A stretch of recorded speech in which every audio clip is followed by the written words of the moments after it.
Right, well, thank you very much, Phil, for that kind introduction. It's lovely to be with you all once again as we're going to look back at 2018 at our vantage point of, well, what's the date today? I've even forgotten what the date is. Is it the 9th today?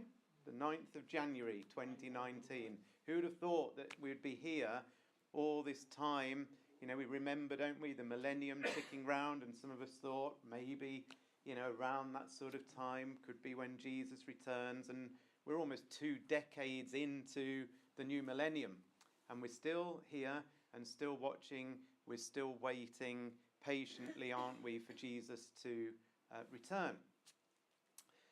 I was looking back and thinking to myself, when did I start doing the weekly World Watch? And when I look back, I started it on the 23rd of October 2003. So a few months ago, that was the 15th year anniversary of when I started doing that.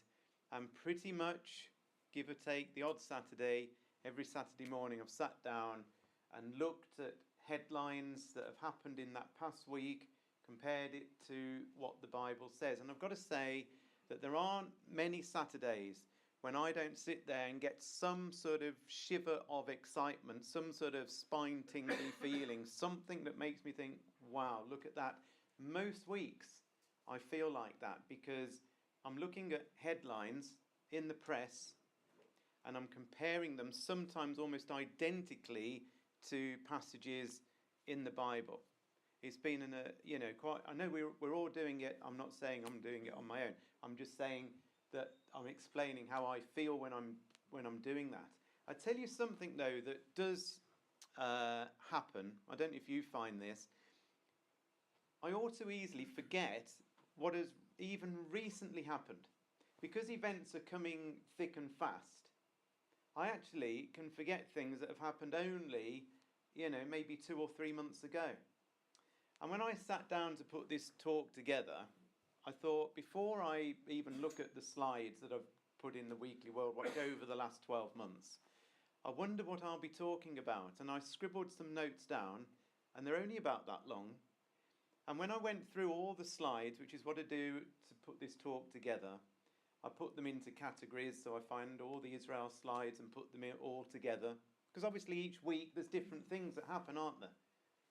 So I collate them all, and I only do it at the end of the year, and then I put all the Iran slides together and all the Russia slides together, and then I just go through them and almost read the whole lot, start to finish, on one theme. And that's even more amazing. It's even more amazing than just looking at 1 week in isolation, because you then see things developing, and you see the stories unfolding, and what's even more amazing is I read about things that I've put down on a Weekly World Watch and written a few comments about, and I've completely and utterly forgotten them, because there's so much going on. So I find this exercise, whether you get anything out of it or not, I don't really mind, because I get quite a lot out of putting this together. It really does fire me up, in quite a big way, because it's just incredible. I tend to sort of look around for, just to introduce everything, to find mainstream news organisations. They do sort of summaries, don't they, of the previous year. There's quite a lot of them that do. I found this one. This is from the Financial Times, and they just put together a summary of 2018. I've edited out only probably 3 different little clips that weren't relevant. The rest of it, well, have a look at this. This is their summary of 2018. And when you're watching this, keep in your mind, is there any link with what they're showing us as the key themes of 2018 and anything to do at all with Bible prophecy? Let's have a watch of this.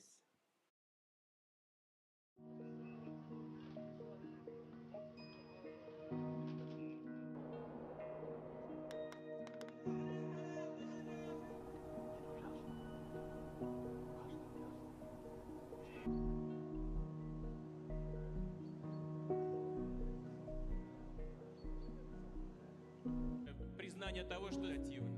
Спасибо, что у нас...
We will therefore defer the vote scheduled for tomorrow and not proceed to divide the House at this time. Did you see all those things? That's the Financial Times. How many of those were related, do you think, to Bible prophecy in some way or other, do you think? All of them. Pretty much all of them, isn't it?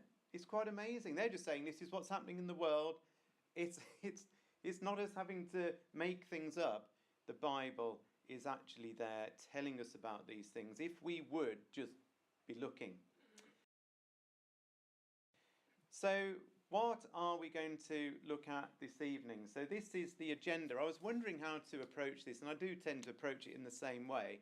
I thought, well, how does God approach it? What's God's agenda? And of course, in the Bible, there is a lot of prophecy, isn't there? There really is when you stop and think about it. I get some people say to me, I don't bother looking at prophecy. I've got enough faith without it. I've actually had some people say that to me. The trouble with that argument, in my view, is that you're basically saying that some of the words that God has written in the Bible are not relevant to me. I don't need them. And I think that's a very dangerous situation to be in, don't you? Has God wasted a single sentence in the scriptures? Has he wasted a single word, even a single letter? I don't think so. All of it is there to help us. And for some reason, and I think we know why, God thinks it's a very, very good idea as part of a scriptural balanced diet to look and see what's going on in the world. Because again, from my point of view, I don't know if you find this, it does strengthen faith. It does help us keep going. It does help us see that God is in control. We can say, well, we know that anyway, but he knows that we need to understand these things. Otherwise, why has he bothered filling up part of his scripture with these things? And what God does, effectively, it's not exclusively what I'm about to say, but in a lot of cases, this is how he deals with it.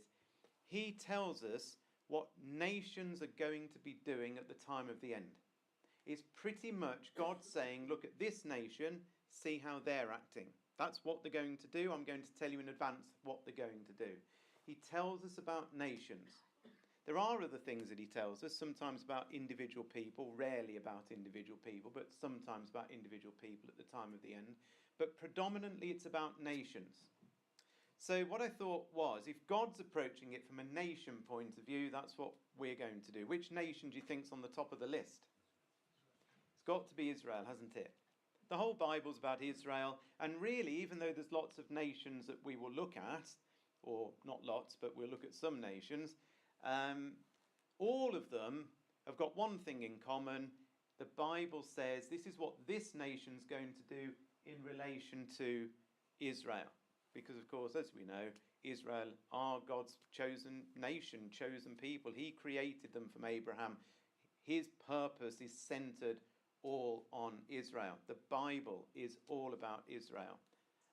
So that is where we're going to start. We're going to have a look at Syria and how Israel and Syria have been reacting with each other over the last 12 months. We'll have a look at Russia, both in relation to how they're reacting with Israel and how they're reacting on their own as well.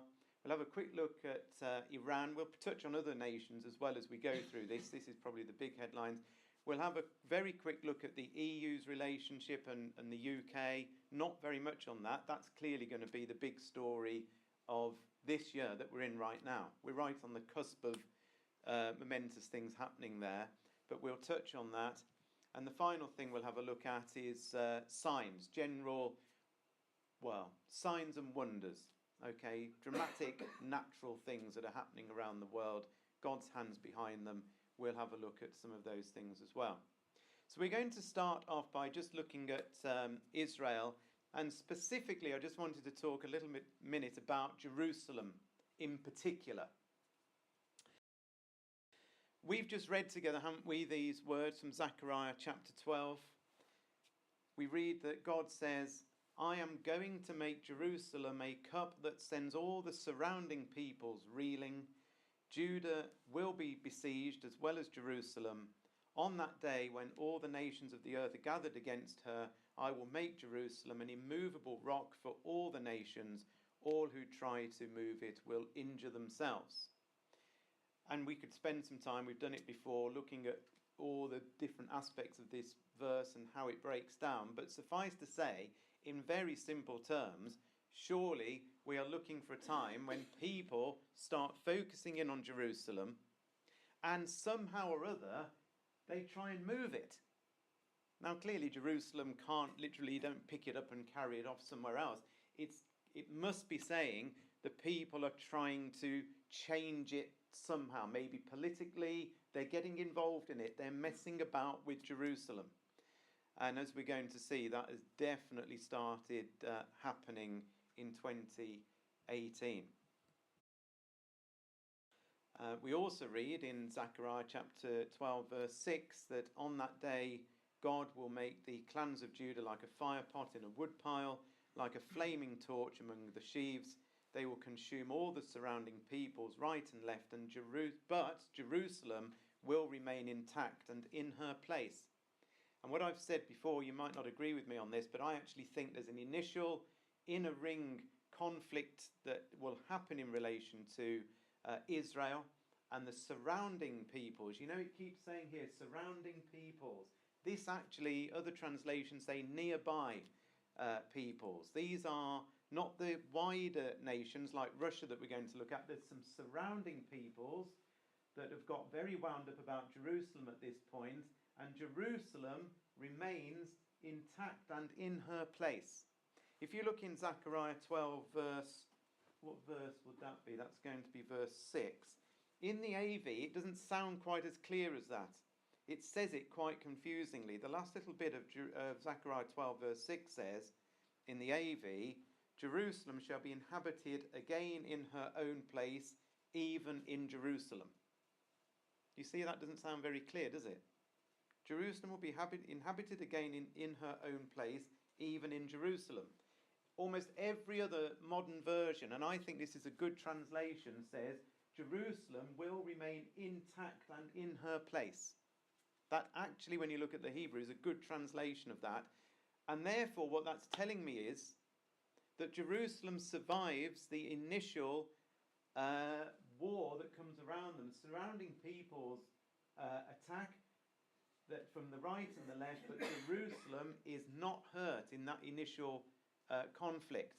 Very, very, very different to Zechariah 14, which says Jerusalem is ransacked, pillaged, the women are ravished, the people are taken out. Jerusalem is left in utter ruins at the end of that particular conflict.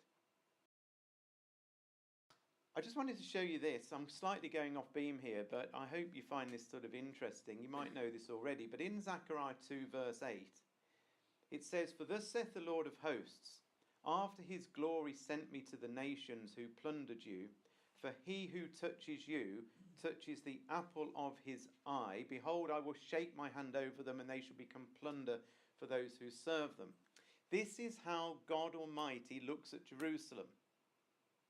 See what it says? It says, he who touches you, talking about Jerusalem, touches the apple of his eye. We use that as a phrase now, the apple of your eye. Why it's translated as apple, I have no idea. It shouldn't be translated as apple. The Hebrew word is referring to the pupil of your eye. The actual Hebrew word itself, and it's only used once in the whole of the Bible, by the way, I'm probably going to get this wrong, but it's barber. It's B-A-B-A-H. That's the Hebrew word that's translated apple, barber. But it means something that is hollowed out, and that's why it's talking about not an apple, it's talking about the pupil in the eye. Now, in your eye, there is a pupil, and it is nothing more or nothing less than a hole. And here it is, this is your eye, and there is the hole, which is your pupil. And God says that Jerusalem is exactly like that hole in your eye. Now, this is quite strange, isn't it? Why does God say that Jerusalem is like a hole in your eye, the pupil? Well, here's the amazing thing. You might think that you'd be able to touch the hole in your eye, but you know something? You can't. Because covering your eye is this thing. I don't know if you can see it around here. Anybody know what that is? What's this bit coming around here? Yes, what was it? The cornea. Now, the cornea is quite an amazing thing. It's basically something completely invisible that covers the eye. So if you wanted to try and touch the pupil, you've got to go through this invisible barrier that's covering it. Do you see the significance of this? I want to touch Jerusalem. The only way I can touch Jerusalem is by going through an invisible barrier. Now, if you've tried touching your eye, every instinct in your body tells you not to, doesn't it? I'm going to stab my... No, I'm not. No, I'm not going to do it. I don't want to put my finger in my eye. It makes you flinch. It causes instant reaction. This is God saying, I believe God's saying, I'm this invisible force around the eye. Do you know something amazing about the cornea? Your body is full of tissue, isn't it? Flesh, basically. Blood supply goes to every single solitary tissue in your body, every single solitary one, apart from this, the cornea. There are no blood cells whatsoever in this. If there were, you would see red. It would be blurred. So God has designed it so there are no blood cells in the cornea at all. None. And it's the only part of your whole body like that. No blood in it whatsoever. God's an invisible force. Has he got blood? Has he got anything of flesh in relation? No. It's the only part of your body where there are no blood vessels, blood supply at all. How does it live? How does it survive? It does it by taking oxygen straight out of the air. No other part of your body will do that. All of it needs. In fact, it's the only living... If you look at somebody, I'm looking at Stuart now, every single part I'm looking at is dead. All of your skin, every layer of it is actually dead. Your hair's dead, your nails are dead. Everything you look at on a human being is dead, apart from one thing, and that is that. It's the only living thing that you're looking at when you look at a human being is that. We could go on. But do you see what I'm saying? God sees Jerusalem as that significant and is the invisible protection over it. Now, as we know, in May, do you remember this? Israel celebrated the 70th anniversary since they were created in 1948. We know 70 is a very significant time, don't we? If we had time, we could look at Zechariah 1, where it talks about God getting extremely motivated over Zion and Jerusalem after a 70-year period. Here, 70 years has gone by, and interesting things start happening in relation to Jerusalem. In fact, at this very, very anniversary, what happened? What happened on the exact anniversary of Israel's 70th birthday? That's exactly right. America moved its embassy. Here it is. Exactly 70 years ago, the United States, under President Harry Truman, became the first nation to recognize the State of Israel. Today, we officially opened the United States Embassy in Jerusalem. Congratulations. It's been a long time coming. Almost immediately after declaring statehood in 1948, Israel designated the city of Jerusalem as its capital. The capital the Jewish people established in ancient times. So important. Today, Jerusalem is the seat of Israel's government. It is the home of the Israeli legislature and the Israeli Supreme Court and Israel's prime minister and president. President Trump became the first world leader to recognize Jerusalem as our capital. And today, the United States of America is opening its embassy right here in Jerusalem. What happened just a few weeks ago in relation to another nation moving or announcing it was going to move its embassy to Jerusalem? Which nation am I thinking of? Australia is the right answer. Australia now recognises West Jerusalem being the seat of the Knesset and many of the institutions of government is the capital of Israel. West Jerusalem is the capital of Israel. And we look forward to moving our embassy to West Jerusalem when practical, in support of and after final status determination. Wonder what God made of that one. Got hedging his bets, isn't he? He's more than hedging his bet. Yeah, he's definitely hedging his bets, isn't he? Because he's talking about West Jerusalem. Does God recognise, do you think, West and East Jerusalem? I don't think so. If that isn't the beginning of Zechariah 12, where nations are starting to say, well, you know, this half is Israel's, this half isn't. We know that nations have been saying that all along, but now they're making political moves. This is them doing this to God's eye, and he is going to react to these things. And believe me, I'm sure you're all aware, President Trump isn't doing any of his movements through any deep-seated faith, but absolutely out of political motives. And he also has said, actually, if a final peace deal means splitting Jerusalem in half, then that's what it will be. So he is not on God's side from that point of view either. But this one was a very, very clear one. West Jerusalem is Israel's capital. That is not what God says. Other passages that, you know, I think are interesting in terms of Israel in the last days. One of them is Psalm 83. We read some interesting words about, well, let's read them. See how your enemies growl, how your foes rear their heads. With cunning they conspire against your people. They plot against those you cherish. Come, they say, let us destroy them as a nation, so that Israel's name is remembered no more. With one mind they plot together, they form an alliance against you. So basically what we've got here in Psalm 83 is some people, and those people are saying, look, we need to get rid of Israel. We just want them off the face of the earth. We want to drive them into the sea. We don't want Israel's name to be remembered. We don't want them on the map. And it then goes on and gives you a list. It lists out, not nations, by the way, it lists out 10 tribes.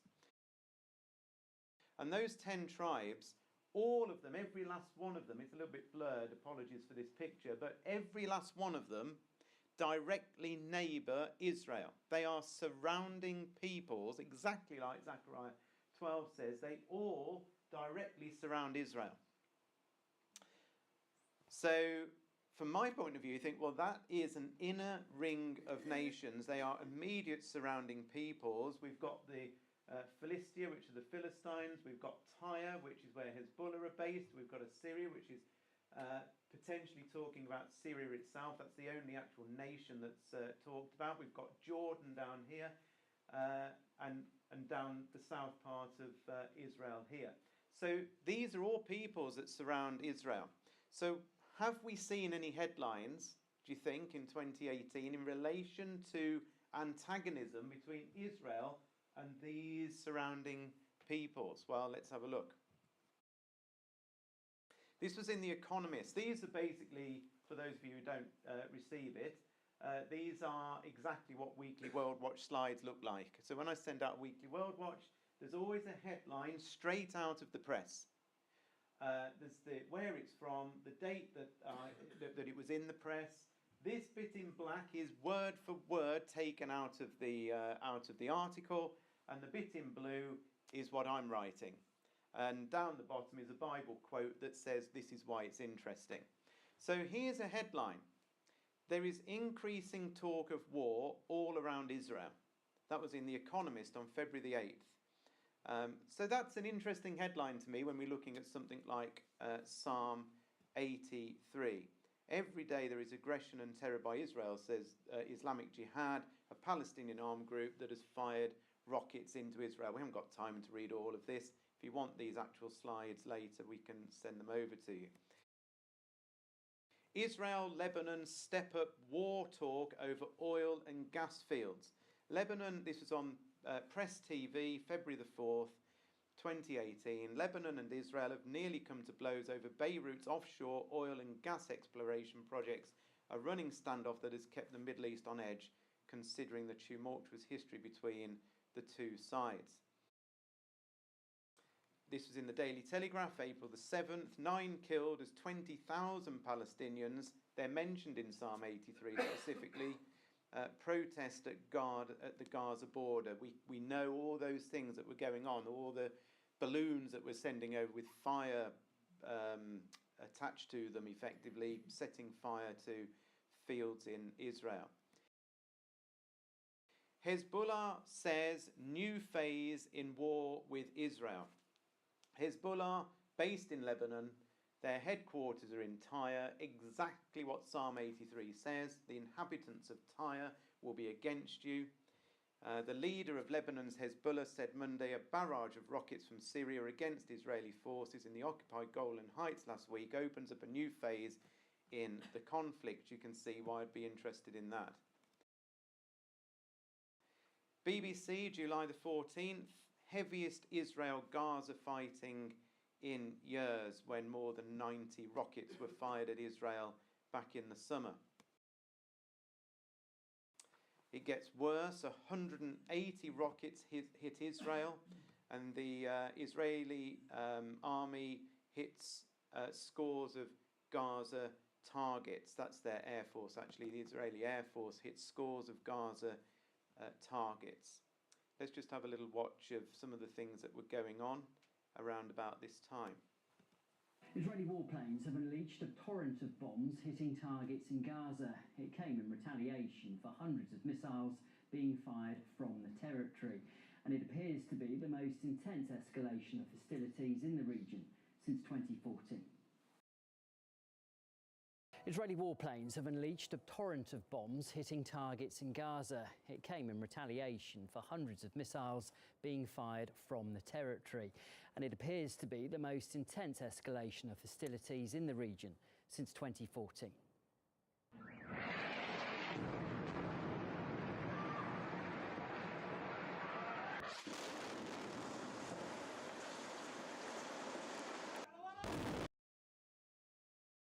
What else have we got? This was in Debkafal on October the 21st. Abdullah, he is the king of Jordan, bordering Israel. Abdullah cuts down Jordan's peace treaty with Israel. We haven't got time to explain everything that's going on there, but the bit in bold I've put, a calculated move by the Jordanian monarch to bring his kingdom into alignment with Turkey, Syria and Qatar. On the 17th of December, just a couple of weeks ago, Hezbollah moves its South Lebanon headquarters to Tyre. That's amazing, isn't it? Because they had actually shifted out of Tyre for a while, down to the south next to Israel, and now they've gone back into Tyre. And God says, Psalm 83, the inhabitants of Tyre will be against you, Israel, that they will be conspiring to bring you to an end. So lots of things happening around Israel, lots of trouble all around Israel, whichever way they look. A very, very unpleasant year for Israel. And what about the situation with Syria? What's happening between Israel and Syria? And are the two things connected? Does the Bible connect Israel and Syria together specifically? Well, I think it does. So in Isaiah chapter 17, we've looked at this quite a number of years, over the last few years when we've done this, but we know this passage, therefore. This message came to me concerning Damascus. Look, the city of Damascus will disappear. It will become a heap of ruins. The towns of Aurora will be deserted, their towns, by the way, in Jordan. Flocks will graze in the streets and lie down undisturbed, and no one to chase them away. The fortified towns of Israel, actually, that this modern version translates it Israel, but in the AV it says Ephraim, and Ephraim is code for northern Israel, north of Jerusalem. Jerusalem isn't impacted by this. This is the inner ring war. This is part of when the inner ring war happens, when Damascus comes to an end, but the fortified towns of northern Israel will also be destroyed. The royal power will cease or come to an end in Damascus. So there is a connection between events in Syria and Israel. Now, remarkably, up until October 2017, Israel had fired the grand total of no shots whatsoever in the Syrian conflict. Not one missile, not one conflagration between Israel and Syria, not one up until October 2017. In 2018, Well, in 2017 they started. There was an attack in October, then an attack in the December of 2017. And in 2018, it's escalated and escalated and escalated. There's been a total, from memory, of about 15 major onslaughts now from Israel into Syria, sometimes with literally 100 or so targets and rockets and bombs and missiles and so on and so forth. So let's have a look at some of these headlines.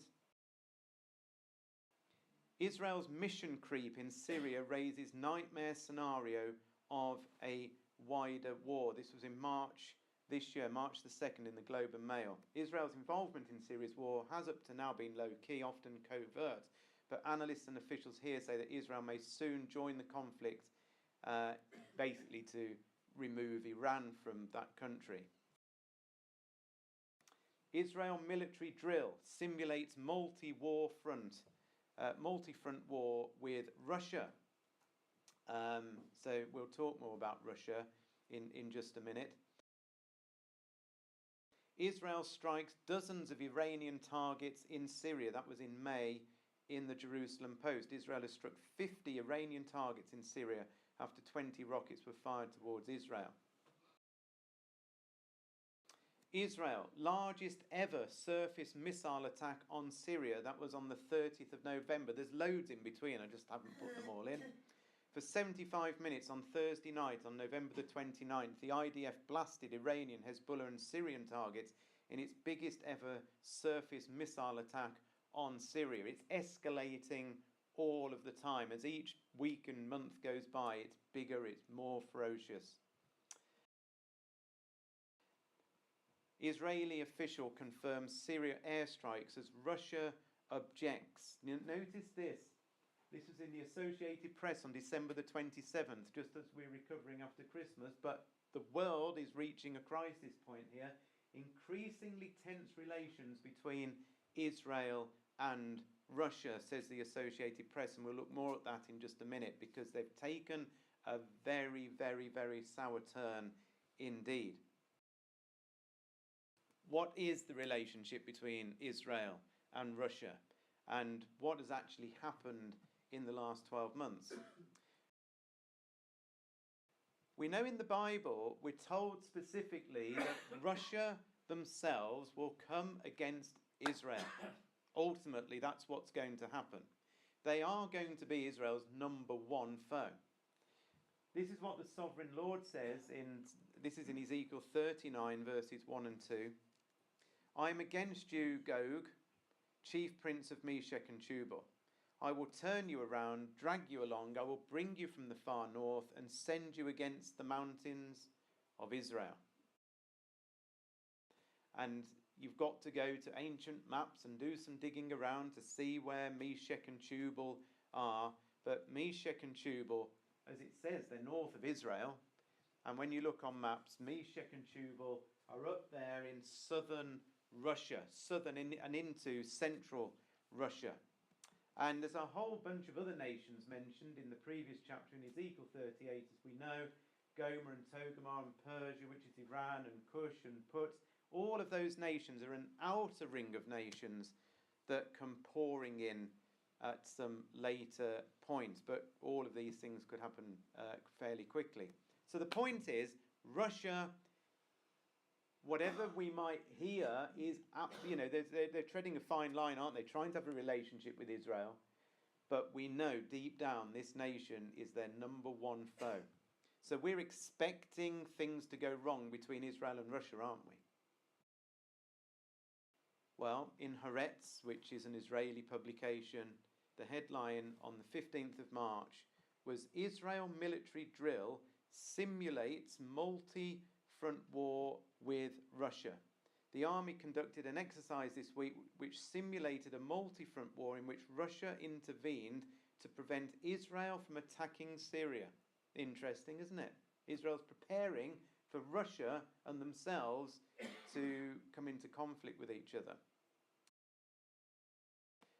On the 26th of April, in the same publication, Haaretz, we may hit Russian systems in Syria, Israel says, after threats of catastrophic consequences.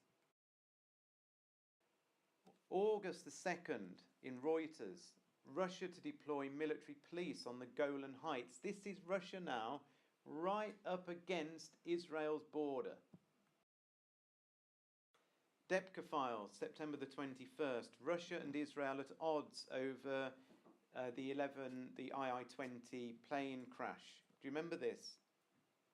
So what happened was, of course, and this has created a massive crisis that's still there between Russia and Israel. This was a turning point that really did sour relations, because this high-tech spy plane of Russia was shot out of the sky by a Syrian missile, but the Russians accused Israeli warplanes of hiding behind the Russian spy plane, and the missile came over and took out the Syrian missile, took out the Russian plane. But Russia blamed absolutely foursquare Israel for the downing of that plane and the killing of 15 of its people, of its servicemen. Have a look at this. Is sending an S-300 missile defense system to its ally a week after one of its own Russian planes was shot down by inaccurate Syrian anti-aircraft fire. Moscow blames Israel for the incident. The US National Security Advisor John Bolton says the missile sale would be a significant escalation, and he is encouraging Russia to reconsider. Rory Challens with more now from Moscow. Russia's S-300, the air defense system that Russia has held off from supplying to the Syrian military until now. Within 2 weeks, a modern surface-to-air missile system, the S-300, will be handed over. It's capable of intercepting air assault weapons at a range of more than 250 kilometres, and at the same time can hit multiple aerial targets. Having an advanced anti-jam facility and high fire rate, the system will strengthen Syrian air defence combat capabilities significantly. Defence Minister Shoigu gave little doubt why the Russians have changed their position. Let me make a point. At the request of the Israeli side in 2013, we halted delivery of the S-300, which was ready to be shipped to Syria, while Syrian service personnel were given appropriate training. Today the situation has changed, not by our fault. The Defence Ministry holds Israel responsible for the deaths of 15 military personnel a week ago. Their reconnaissance plane was misidentified and mistakenly shot down by Syrian air defence amidst the confusion of Israeli airstrikes. An Israeli military delegation sent to Moscow last Thursday failed to convince the Russians it wasn't their fault. So we see things really taking a turn for the worst. Israel officials confirm Syria airstrikes as Russia objects. On the 27th of December, Russia and Syria threatened to fire SA-5 missiles into central Israel if IAF airstrikes, if Israel continues airstrikes in Syria. Russia and Syria threatened to fire missiles into central Israel if Israel continues its attacks. The reason that Russia got so wound up on the 27th of December is that Israel, instead of just attacking in Syria Iranian and Hezbollah positions, for the first time attacked Syrian positions, and that really has wound Russia up to the nth degree. In fact, today, I don't know whether you saw this, but Israel is saying, and this went out in their press this afternoon, that they're very concerned. They haven't named Russia, but they said a foreign power is about to interfere in our elections that are coming up on the 9th of April. And all of the commentators are saying they're talking about Russia. They're concerned that Russia, because they've gone so anti-Netanyahu and what's going on, wants a different regime sat in Israel. So Russia is about, they say, to start influencing events in Israel. So events coming up as we move forward into 2019. There are elections to be held on April the 9th in Israel. Netanyahu's been forced to bring them forward. That's another story. But here's an interesting one. Again, on December the 27th, Israel's early elections could trigger new Gaza violence. Every time Israel goes up for an election, the tensions increase, everybody tries to get their own way, and we could have a perfect storm on our hands with everything surrounding Israel, with events happening in Syria, with Russia on the edge, where things could quite easily explode into something very, very unpleasant, but exactly what God said would happen in Zechariah chapter 12. So we've got a very tense situation between Russia and Israel that's suddenly come on the scene in the last few months. The bear is waking up, though, not only in relation to Syria. We've seen lots of things happening, haven't we, with Ukraine in recent weeks and months. One of the things that the Bible says about Russia is that they're going to prepare for this conflict that we've been talking about for 150 years. We read in Ezekiel 38, talking to the leader of Russia, a man called Gog, get ready, be prepared, keep all the armies around you mobilized and take command of them. A long time from now, you'll be called into action. In the distant future, you will swoop down on the land of Israel, who, by the way, will be enjoying peace after recovering from war. Might be a reference to the inner ring war that has just come to an end.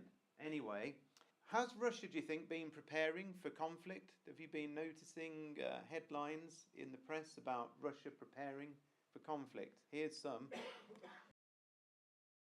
Russian military conducts massive missile drills. That was in the Associated Press on January the 15th last year.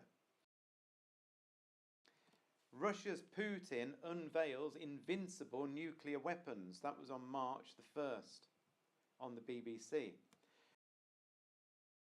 Russian military tests nuclear-capable hypersonic missiles. That's Voice of America on March the 12th. Russia tests new nuclear missile NATO calls Satan II. Basically, they don't call it Satan II. You'd be surprised to know. The Russians don't call it Satan II. They call it something else. And the thing that they called it is massively significant because it links directly to Magog. What they ended up calling this hypersonic nuclear missile is an ancient name for Magog, but that's another story for another time. Russia says 63,000 of its troops have seen combat in Syria. That was in the BBC on August the 23rd. Russia just put its military on high alert ahead of massive war games that will be unprecedented in scale. That was the Associated Press on August the 20th. On August the 28th on the BBC, Russia war games, the biggest since the Cold War, are justified. Reuters, September the 13th, Putin inspects war games and vows to beef up the army. Have a little look at this. Russia has announced that it will hold its biggest war games in nearly 4 decades next month. Vostok 2018, as they're called, will take place in military districts in central and eastern Russia and will also involve the militaries of China and Mongolia. 300,000 troops, 1,000 military aircraft, 2 of Russia's naval fleets and all its airborne units will take part. What did God say? Have a look, will you, he says, at when Russia's preparing. It's got to be a big sign to you that we're close to the end. If this isn't Russia preparing, I don't know what is. Here's an interesting one. This is in NATO Review. It's a NATO Review magazine, December the 20th, a few weeks ago. 10 years of Russian warfare preparation and exercises. These visible events represent a small fraction of what is a whole of government and nationwide Russian effort to develop the ability to conduct large-scale conflict on short notice against a major military power and to influence potential adversaries. That's what NATO wrote in that review. And we finished the year on a very pleasant note from Putin. Excellent New Year's gift is what he actually said word for word, but in Russian. Excellent New Year's gift. What was this excellent New Year's gift that Putin gave to his people? Well, Putin boasts after testing invulnerable Russian hypersonic missile. This missile flies 1 mile a second. Nothing can bring it down, and no nation on the planet has got a weapon like this. Not America, not China, nobody. They've developed something nobody else has got. A lot of preparation. Another passage that links into all of this, of course, is in Daniel chapter 11, where we read, at the time of the end, which is where we are surely, the king of the south will attack, the AV says push, the king of the north. And the king of the north will storm out with chariots and charioteers and with a vast navy, and he will invade lots of different lands. Now, we know who the king of the north is, because the king of the north is Russia. That's identified for us, is it not, in Ezekiel 38. The king of the south, however, is the opposing force to Russia. And we find out, and we'll look at it in a second, but in Ezekiel 38 verse 13, we're told that the opposing force is Saudi Arabia and the Gulf states allied with Britain and America. And we'll decode that in just a second. But we're expecting, therefore, I believe, friction, massive friction between the king of the south, which is the US, UK, Saudi Arabia, and the king of the north, because there's going to be some... This word attack is a bit too strong. In the Hebrew, it means to gore. It literally means a military provocation.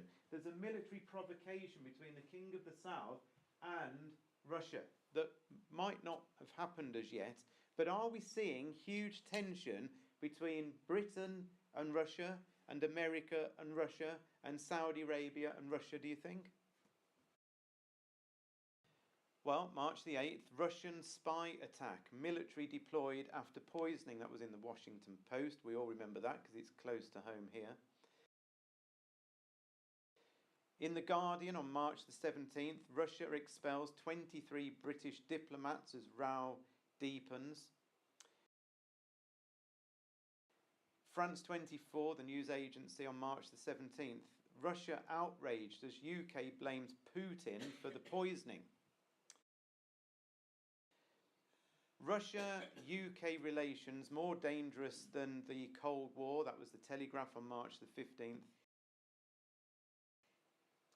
Row between West and Russia is even more dangerous than the Cold War, warns an expert. That was in the Express on March the 27th. UK vows revenge on Russia over Salisbury poisonings. That was in the Times on September the 6th.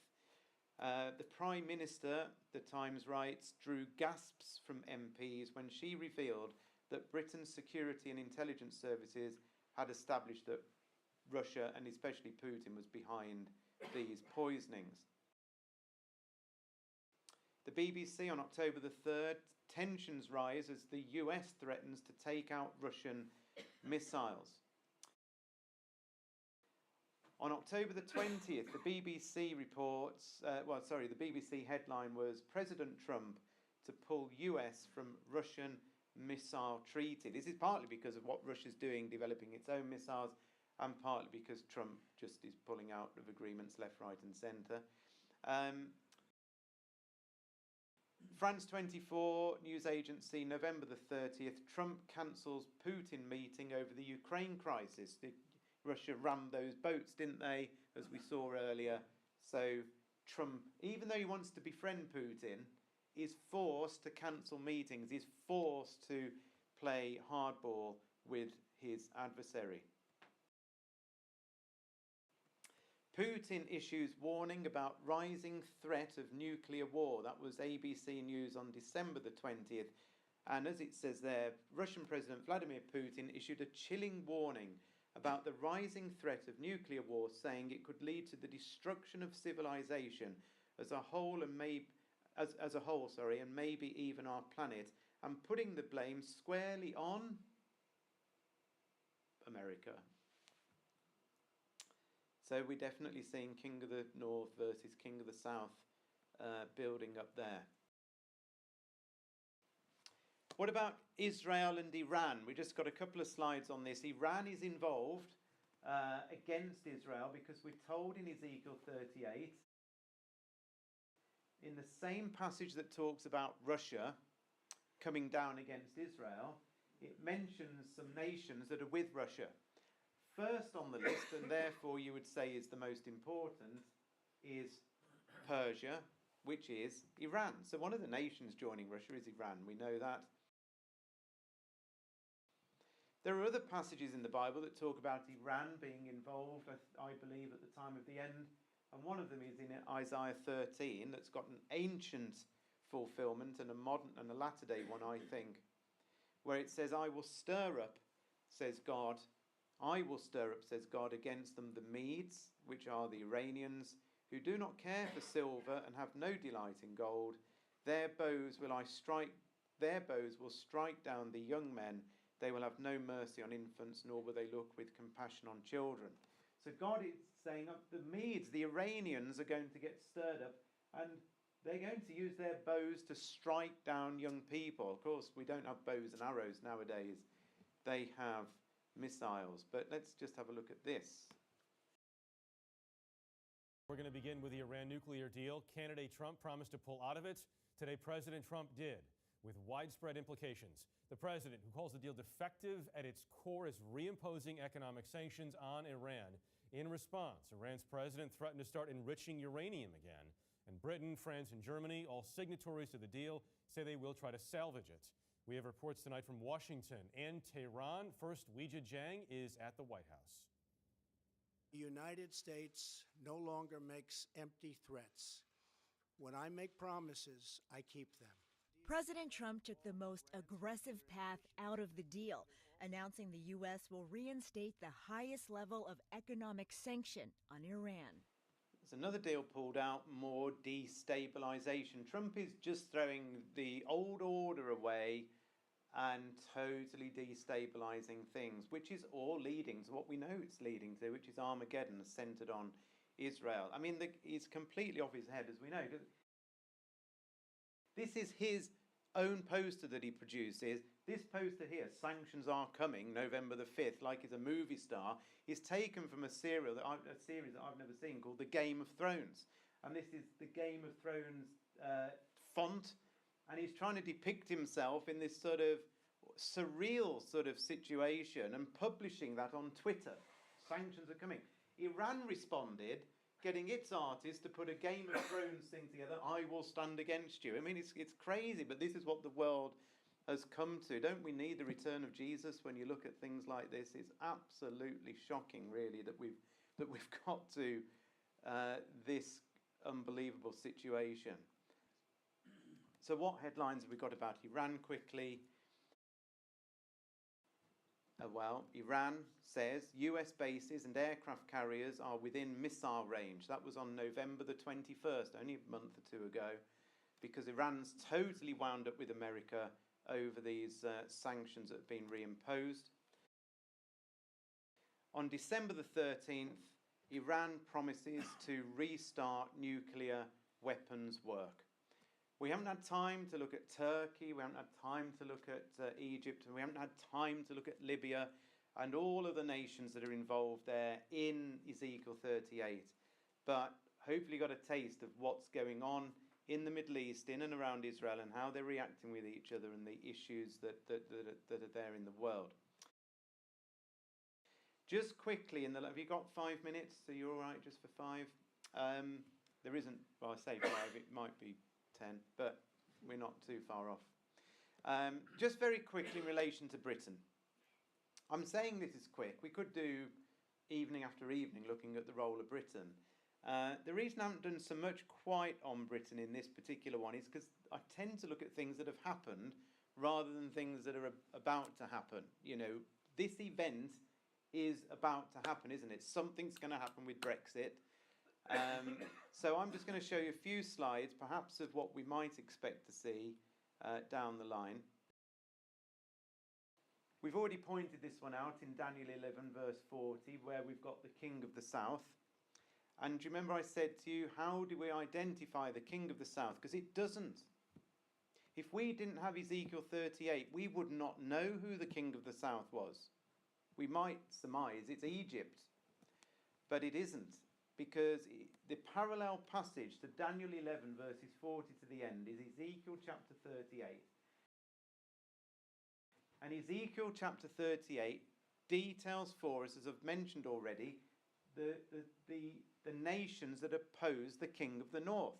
And the nations that oppose the king of the north are based south of Israel in somewhere called Sheba and Dedan, and they're joined with the merchants of Tarshish and some people called the young lions. It doesn't take you long on the internet, if you want to do it that way, to find out where Sheba and Dedan actually are.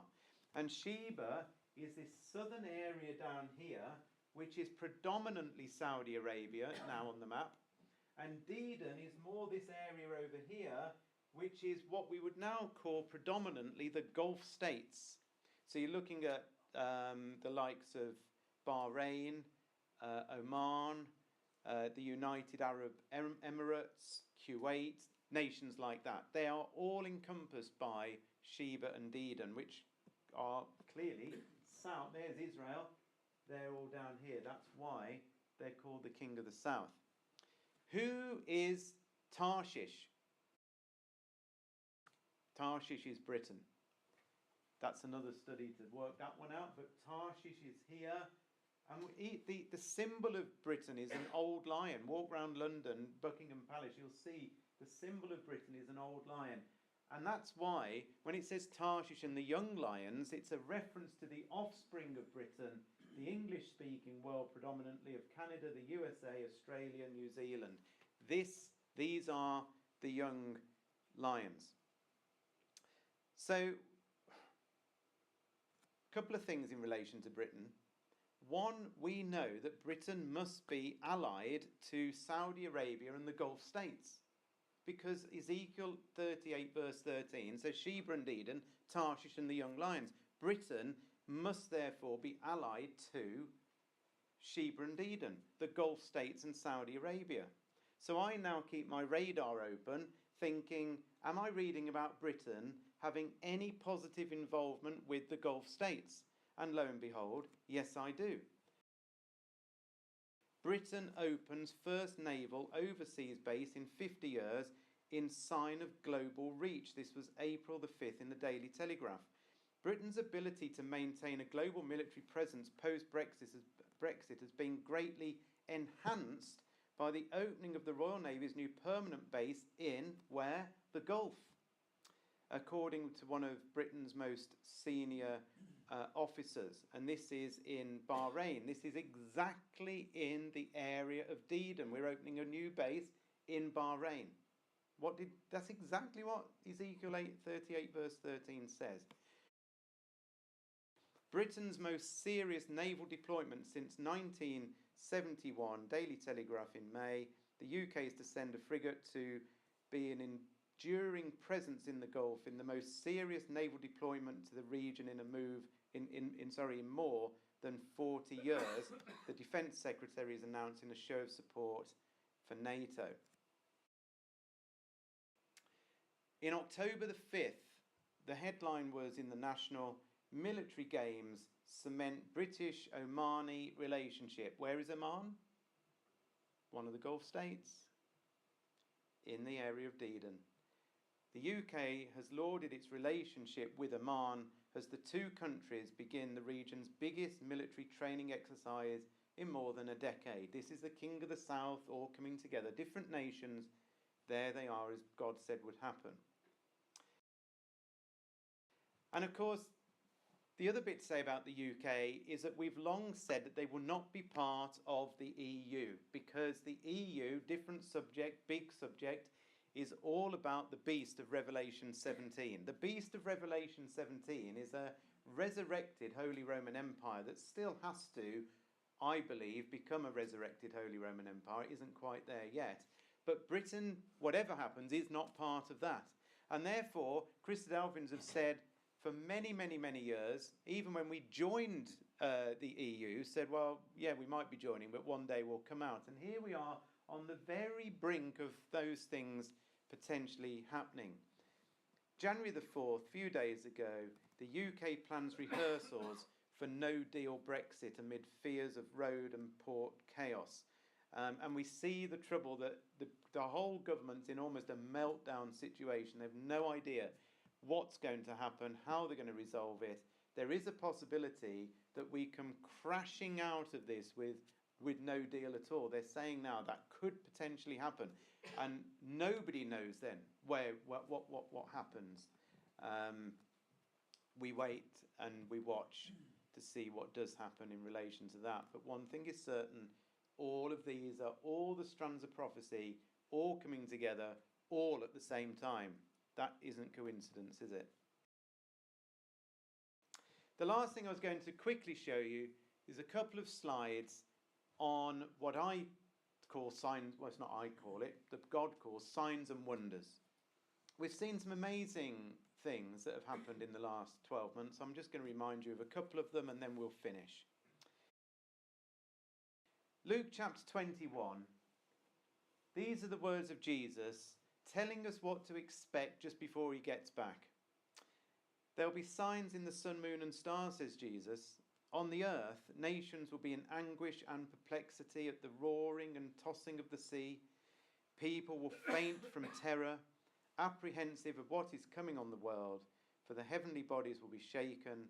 At that time they will see the Son of Man coming in a cloud with power and great glory. So he's basically saying, look up in the sky, look down on the earth, you are going to see signs in the world around you.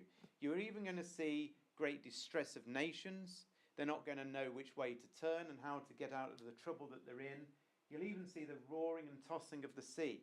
That is symbolic language of people crashing against each other, but also, I believe, in a physical sense as well. Whenever there's a symbolic thing, it often happens in a literal sense as well. So we might even see the sea literally roaring and tossing about, people fainting for terror for what they see coming on the earth, for the heavenly bodies are shaken. And look, at that time, the very people who see these incredible signs happening in the world will see the Son of Man, Jesus, coming in a cloud with power and great glory. So what have we seen? Washington Post, April the 27th. The weather in the Middle East has gone haywire. A savage flash flood killed 10 teenagers in Israel. Massive amounts of hail bombarded Syria, and a blinding dust storm swept across portions of Kuwait and Saudi Arabia. These extreme events were all connected to an intense weather disturbance that arrived in the Middle East from the Mediterranean Sea earlier this week. Few countries in the region were untouched. In some places in Israel, they received a third of the rain that they would have expected in a whole year, the New York Times reported. In The Independent on July the 21st, the headline was, all-time heat records have been set all over the world this week. This isn't just in one isolated place. There's a whole planet starts heating up. One of an interesting verse down here in Acts chapter 2, verse 19, God says, I will show wonders in heaven above, I will show wonders in the heaven above and signs in the earth beneath, blood and fire and vapour of smoke. The sun will be turned into darkness and the moon into blood before the great and notable day of the Lord comes. And this is just some of the headlines and the front pages of newspapers literally around the world during this last summer. We've never seen this sort of thing happen before. It doesn't matter when you look, you don't see these sorts of headlines. The world's on fire. On September the 29th, the BBC headline was, hundreds dead in Palu quake and tsunami. Yet another tsunami. I went through all of my life to whenever it was, when the Indonesian tsunami happened. When was that? 2004. I'd heard of tsunamis, I'd never seen one. Don't know whether you had. Don't know if some of the old ones have seen lots of tsunamis. I don't ever remember seeing tsunamis. Now, they began then, didn't they, in 2004, and since then, we've had tsunami after tsunami after tsunami. How many tsunamis have there been this year? There's 2 to my knowledge. Here's that one happened on September the 29th that killed more than 380 people after a 7.5 magnitude earthquake hit. Then there was this, the fiercest Pacific hurricane season ever. That was in Popular Science, October the 19th. This was interesting. Do you remember the fires in California? Unbelievable fires in California, where a particular town was wiped off the earth, absolutely lock, stock and barrel. It just happened to be called Paradise. California has never seen a blaze like the Camp Fire in Butte County. It's the deadliest and most destructive wildfire in the state history, with a death toll now at 71 and growing, and many more actually ended up dying than was reported back there. And I did a little bit down here talking about the significance of the word paradise in the Bible, because every time God mentions the word paradise, it's about the future kingdom. We call a little town over here paradise, and it's completely obliterated off the planet with fire. And you know something? That's exactly what God in 2 Peter 3 says is going to happen. The world is going to be judged by fire coming shortly, to be replaced with the true paradise, the coming kingdom on this earth. And of course, December the 23rd, just before Christmas, Indonesia tsunami kills hundreds after the Krakatau eruption. This was more sinister than all of the other tsunamis, really, because there was no earthquake. Basically, when the volcano exploded, half of it fell down into the sea, and that caused the tsunami. And I don't know whether you saw the pictures, but there was a band playing. Did you see that? There was a band playing. There's all these people going crazy, dancing, and the next minute, this gigantic wave just sweeps the band away, and 3 of its members were instantly killed. And the party that was happening absolutely was instantly and totally over. And you know something? That's exactly what we're heading towards, isn't it? We're heading towards the world is heading towards an unsuspected day when they're eating and drinking and having a party and sitting in the cinema and having pleasures, and all of it is going to come to a drastic and sudden stop. And I think this is God telling us that this is basically where we're headed. That's a review as far as I see it. There is lots more. There's probably 300 or 400 slides within the Weekly World Watch over the last 12 months. My view is, I'm sure hopefully yours is as well, we're on the very brink, aren't we, of the Lord Jesus Christ coming back. We say it every year, but every year we see that we've taken steps further and further and further towards this event happening. We're certainly not sat there saying, well, this year it's been a quiet year. Obviously, we've got to build all the thing back up again. It isn't, is it? Every year it feels like there's more tension. We're closer than ever. And surely at any point and at any time, something can happen in the Middle East in relation to Israel that starts the whole conflagration off, that ultimately will then lead to the return of our Lord and Saviour. May he come this year. I'm sure we all pray for the peace of Jerusalem.